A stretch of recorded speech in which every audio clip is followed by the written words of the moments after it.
Shalom, perkenalkan nama saya Hana Cikayul dengan NIM 1.01.2022.0185 kelas F semester 3 mata kuliah Agama dan Antropologi Budaya. Baik, di sini saya akan menceritakan kebudayaan Desa Tamak. Desa Tamak merupakan salah satu desa yang ada di Kecamatan Pantar Tengah, Kabupaten Alor, Provinsi Nusa Tenggara Timur. Desa ini merupakan satu dari 10 desa dan kelurahan yang berada di Kecamatan Pantar Tengah. Di Desa Tamak terdapat pelabuhan rakyat tertua di Pulau Pantar, yaitu Pelabuhan Tamak. Terdapat juga SD Muryabang, SD Gemi Tamak, SMP Negeri Tamak, Puskesmas Tamak, Pasar Tamak, dan merupakan jalur transportasi baik dari Kecamatan Pantar Barat, Kecamatan Pantar Barat Laut, Pantar Barat Daya karena sangat strategi dan terletak di pesisiran pantai Pantar Tengah bagian timur laut yang di mana berhadapan langsung dengan Tanjung Margeta, yaitu Pulau Alor bagian selatan serta Pulau Tereweng. Desa ini memiliki jumlah penduduknya sebagian besar bersuku daerah etnis Diaang, Urung Berak, Latutung, Mudabang, Mudang, Udirabang yang berada di Kecamatan Pantar Tengah, Desa Tama, Kabupaten Alor. Sebagian besar penduduknya bermata pencarian petani. Hasil pertanian utama di desa ini ialah padi, kelapa, mangga, kenari, kopi, kemiri, jagung, jambu mente, sirih hutan, sirih pinang, rotan bambu betun, asam, kopi kina, hasil laut, tangkapan ikan, serta tradisional dan lain-lain. Masyarakat Desa Tamak dalam hal undang-undang masih menjaga perdamaian dan persatuan lewat tarian lego-lego.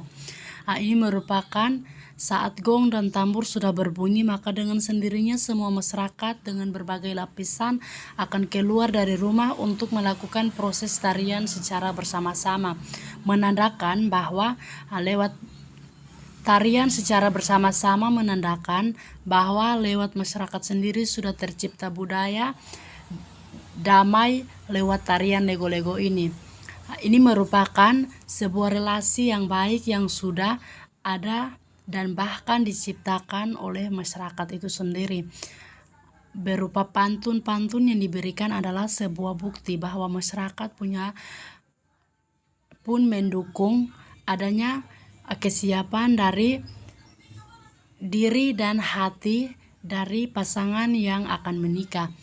Dan pantun-pantun yang diberikan pun adalah dianggap sakral karena pantun yang diberikan saat meminang perempuan ini akan berbeda dengan pantun yang untuk makan baru orang meninggal, serta bunyi yang dihasilkan dari gong dan tambur pun akan berbeda. Selain dari alat musik ini, maka masyarakat juga akan diberikan tanda bahwa akan terjadi dan bahkan sudah terjadi kejadian-kejadian dan bahkan kegiatan adat hanya lewat suara-suara dan bunyi yang ditimbulkan, bisa itu berupa bunyi gong, ditiup siput yang menandakan bahwa di kampung tersebut akan terjadi hal yang baik dan buruk. Begitupun juga dengan tarian lego-lego. Ini saat sudah dibunyikan bunyi dari gong dan tambur dengan ketukan yang khusus untuk sebuah proses perkawinan, maka masyarakat dengan sendirinya sudah mengetahui bahwa sudah selesai proses pembicaraan adat tersebut, dan bunyi itu sebagai tanda untuk memanggil masyarakat dan menghimpun masyarakat yang lainnya untuk ikut serta dalam tarian itu. Yang berikut moko sebagai belis. Dalam tradisi masyarakat Tamak, moko wajib diberikan oleh mempelai pria kepada mempelai wanita pada saat proses upacara perkawinan adat. Seperti yang dijelaskan sebelumnya, setiap moko memiliki nilai yang berbeda-beda. Ada yang bernilai tinggi apabila diuangkan bisa mencapai 15 juta rupiah, bernilai sedang sekitar 8 juta rupiah dan bernilai rendah sekitar 3 juta rupiah. Jenis moko yang digunakan untuk melamar gadis terkandung dari permintaan keluarga dari gadis. Keluarga mempelai laki-laki diperbolehkan untuk melakukan tawar-menawar atau bernegosiasi. Setelah terjadi bernegosiasi antara kedua keluarga mempelai, maka akan terjadi kesepakatan tentang jenis moko yang akan diserahkan. Pada umumnya moko dengan nilai tinggi digunakan untuk melamar gadis dari keluarga keturunan raja atau dari status sosial tinggi. Seiring perubahan zaman, pekerjaan dan latar belakang pendidikan gadis itu bisa menjadi pertimbangan untuk diberikan moko dengan nilai tinggi meskipun gadis itu bukan keturunan raja. Selain itu, orang tua yang anak sulungnya akan dilamar, mereka akan meminta moko yang lebih mahal daripada anak kedua, ketiga, dan seterusnya. Hal ini karena pernikahan anak sulung adalah pesta hajatan pertama yang akan dilakukan. Moko memiliki nilai yang berbeda-beda tergantung wilayah di mana moko itu dihargai. Nilai moko yang dipakai untuk belis adalah yang berlaku di wilayah mempelai wanita.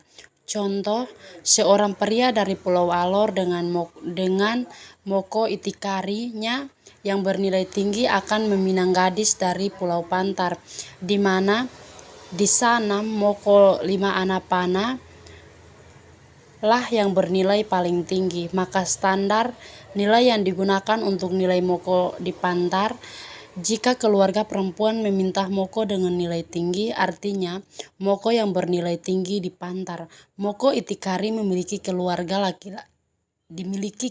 laki-laki yang akan dianggap memiliki nilai yang tinggi di Pantar. Oleh karena itu, keluarga laki-laki harus berusaha untuk mendapatkan moko 7 anak panah yang diminta keluarga perempuan. Baik, yang berikut yaitu makanan khas Desa Tamak. Yang pertama, padi. Padi adalah tanaman penghasilan beras yang merupakan sumber karbohidrat bagi sebagian penduduk atau masyarakat Desa Tamak. Tanaman padi merupakan tanaman pangan paling penting yang menjadi makanan pokok lebih dari keseluruhan penduduk Desa Tamak karena mengandung nutrisi yang diperlukan tumbuh. Yang kedua, jagung. Jagung adalah salah satu makanan khas di masyarakat Desa Tamak. Dengan tanaman padi juga dapat penghasilan karbohidrat yang terpenting bagi masyarakat Desa Tamak. Selain gandum dan padi, bulir jagung adalah makanan pokok. Sampai pada masa ini, jagung juga sudah menjadi komponen penting yang dapat dimakan oleh masyarakat. Penggunaan lainnya adalah sebagai sumber minyak panggang dan bahan dasar tepung. Jagung merupakan salah satu tanaman realit penting di Indonesia. Selain sebagai tanaman bahan panggang pokok penggantian beras, jagung juga dapat diolah menjadi beragam masakan dan juga makanan yang lezat. Jagung memiliki banyak manfaat bagi tubuh karena dikandungi nutrisinya. Di antara manfaatnya yaitu dapat menurunkan hipertensi sehingga dapat mencegah. Yang ketiga, ubi. Ubi juga merupakan salah satu makanan khas dari masyarakat Desa Tamak.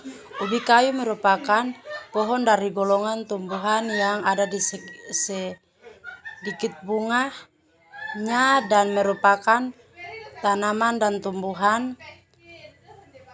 Ubi kayu merupakan pohon dari kayu merupakan salah satu tanaman yang menempati urutan setelah padi dan jagung.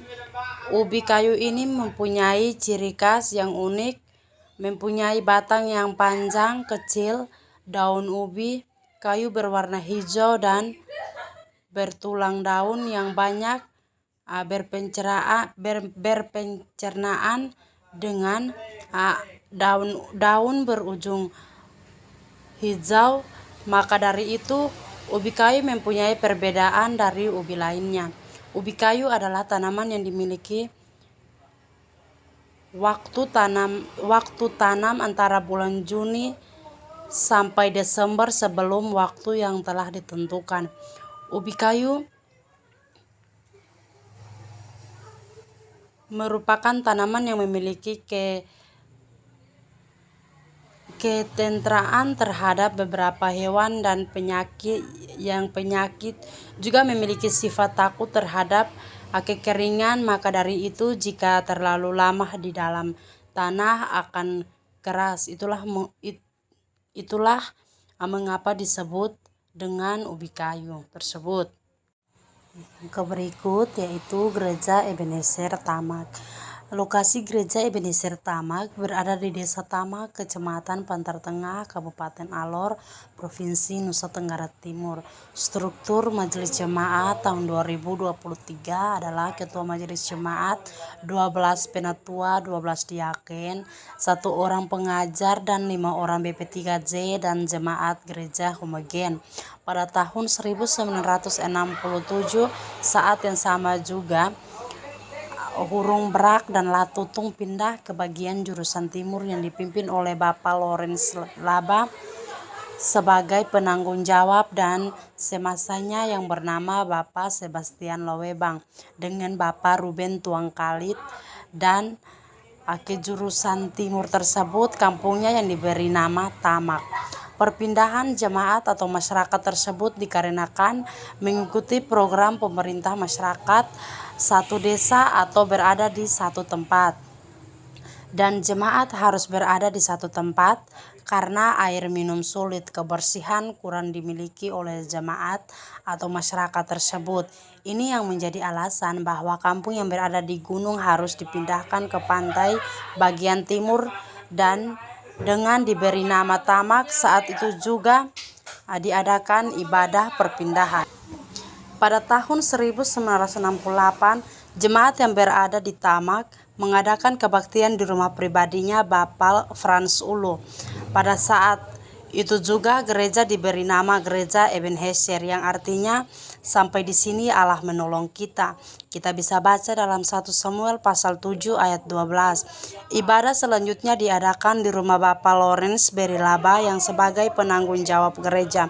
Selanjutnya pada tahun 1968 diadakan pertemuan untuk membangun sebuah rumah ibadah, rumah darurat. Pada saat itu juga sekolah dasar Gemi Tamak dibuka dengan gedung yang berukuran 12 kali 6 meter. Dipakai pada hari Minggu untuk beribadah dan juga dipakai untuk sekolah. Dan pada hari biasa yang dipimpin oleh Bapak Lawrence Berilaba, pada tahun 1969 SD Gemi Tamak diresmikan. Pada tahun 1971 pembentukan panitia pembangunan gedung gereja, dan sidang itu dipimpin oleh Bapak Lawrence Berilaba, dan dibentuk panitia masing-masing, ketua, sekretaris, bendahara, dan jemaat dibagi menjadi 13 kelompok pembangunan. Pada tanggal 31 Oktober tahun 1971 dan pelantikan baru pertama penulisan Gereja Ebenezer Tamak. Baik, yang berikut yaitu nilai agama yang terkandung di dalam budaya Desa Tamak. Masyarakat Desa Tamak dapat menanamkan keagamaan dan kerukunan antara umat beragama, merupakan salah satu hal penting dalam rencana strategi pembangunan agama di Kementerian Agama. Dalam kekhasan kebudayaan Melayu, ini agama merupakan bagian penting perekat kesamaan sebagai jati diri, yakni adat istiadat, bahasa, dan agama. Masyarakat Desa Tamak mempunyai banyak masyarakat yang datang dari latar belakang berbeda-beda, yaitu suku dan ras, tetapi mereka tetap bersatu dalam membangun dan mengembangkan lingkungan di sekitar. Baik, Sekian hasil penjelasan dari saya. Salam Taramiti Tominuku, berbeda-beda tapi tetap satu. Tuhan Yesus memberkati kita semua.